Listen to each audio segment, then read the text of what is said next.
Welcome to Sasi சமையல். நம்ம இன்னைக்கு என்ன பார்க்க போறோம்னா ரொம்ப ஒரு ஹெல்த்தியான தயிர் சாதமும் அதுக்கு ஒரு சூப்பர் டூப்பர் காம்போவான கத்திரிக்காய் உருளைக்கிழங்கு வறுவலும் தான் பார்க்க போகிறோம். வாங்க எப்படி பண்ணுறதுன்ட்டு பார்க்கலாம். தயிர் சாதம் பண்ணுறதுக்கு நான் இன்றைக்கி சாமை அரிசி எடுத்திருக்கேன். ஒரு அப்ராக்சிமேட்டாக 100 to 120 கிராம் அளவுக்கு இருக்கும். அதாவது ஒரு சின்ன டம்ளரில் 1 டம்ளர் எடுத்திருக்கேன். இப்போ இந்த அரிசியை நைட்டு ஃபுல்லாக ஊற வச்சுருங்க. அப்படி இல்லைன்னா மினிமம் ஒரு 5 hours ஊற வச்சு எடுத்துக்கோங்க. ஒரு அடிகனமான பாத்திரம் எடுத்துட்டு 1 டம்ளர் அரிசிக்கு 3 டம்ளர் அளவுக்கு தண்ணி சேர்த்து கொதிக்க விடுங்க. தண்ணி நல்லா இது மாதிரி கொதிச்சதும் ஃப்ளேமை ஸ்லோ பண்ணிவிட்டு நம்ம ஊற வச்சுருக்கிற அரிசியை சேர்த்துக்கலாம். தயிர் சாதம் அப்படிங்கிறனால நம்ம குழஞ்சி வேக வைக்கணும். அதனால் 3 கப் சேர்த்துக்கோங்க. நல்லா இது மாதிரி கலந்து விட்டுட்டு மூடி வச்சுருங்க. ஃப்ளேமை ஸ்லோவிலே வச்சுக்கோங்க. கரெக்டாக 10 minutes கழித்து அடுப்பை ஆஃப் பண்ணிடுங்க.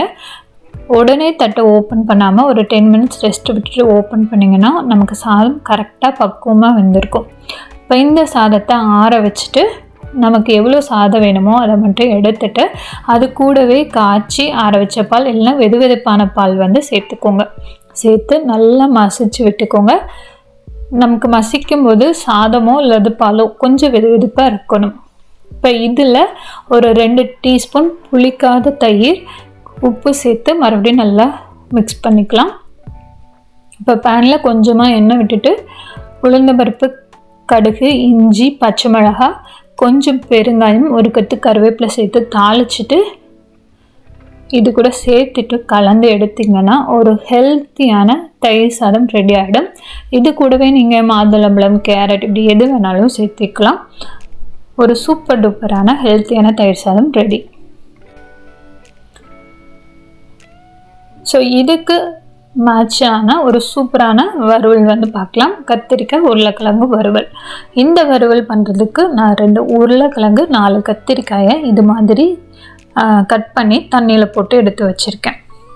இப்போ ஒரு அடிகனமான பாத்திரம் எடுத்துக்கோங்க. இதில் 2 டேபிள் ஸ்பூன் போல் எண்ணெய் விட்டுட்டு கொஞ்சம் கடுகு, பூண்டு, பெருங்காயம், கருவேப்பிலை சேர்த்து தாளிச்சுக்கோங்க. பூண்டு நல்லா வெந்ததுக்கப்புறம் நம்ம கட் பண்ணி வச்சுருக்கிற உருளைக்கிழங்கு, கத்திரிக்காயை சேர்த்துட்டு நல்லா எண்ணெயிலே நம்ம ஒரு 5 minutes போல் குக் பண்ணணும். அதனால் இது மாதிரி பரட்டி விட்டுட்டு ஃப்ளேமை ஸ்லோ பண்ணிவிட்டு ஒரு 5 நிமிஷம் போல் மூடி வச்சுருங்க. ஒரு 5 minutes கழித்து எடுத்துட்டு இப்போ மசாலா சேர்த்துக்கலாம். ஒரு 1/4 டீஸ்பூன் மஞ்சத்தூளும் காரத்துக்கு ஏற்ற மாதிரி நம்ம வீட்டில் அரைச்சிருக்கிற குழம்பு மிளகாய் தூள், கொஞ்சமாக உப்பு சேர்த்து மறுபடியும் எண்ணெயில் நல்லா பரட்டி விட்டுருங்க. ஒரு 5 நிமிஷத்துக்கு ஸ்லோ ஃப்ளேமில் வச்சு மறுபடியும் மூடி வச்சுருங்க. இந்த மசாலாவோட நல்லா குக் ஆகட்டும். இப்போ இதில் தண்ணியை தெளித்து நம்ம வேக வைக்க போகிறோம். எனக்கு கரெக்டாக ஒரு 20 minutes ஆச்சு. ஒரு 4 டைம் இது மாதிரி தண்ணி தெளித்து வேக வச்சுட்டேன். ஃபைனலாக வெந்ததுக்கப்புறம் ஒரு 2 டேபிள் ஸ்பூன் போல் துருவின தேங்காய் சேர்த்துட்டு ஆஃப் பண்ணிங்கன்னா ஒரு சூப்பரான வறுவல் ரெடி. ரொம்ப சிம்பிளாகவும் குயிக்காகவும் பண்ணிடலாம். ஸோ கண்டிப்பாக இந்த காம்போவை ட்ரை பண்ணி பாருங்கள். இது மாதிரி ஹெல்த்தியாக லஞ்ச் பாக்ஸ் ரெசிபிஸ் வேணுமா கண்டிப்பாக என்னுடைய சேனலை சப்ஸ்கிரைப் பண்ணிவிடுங்க. ஸோ நன்றி, வணக்கம்.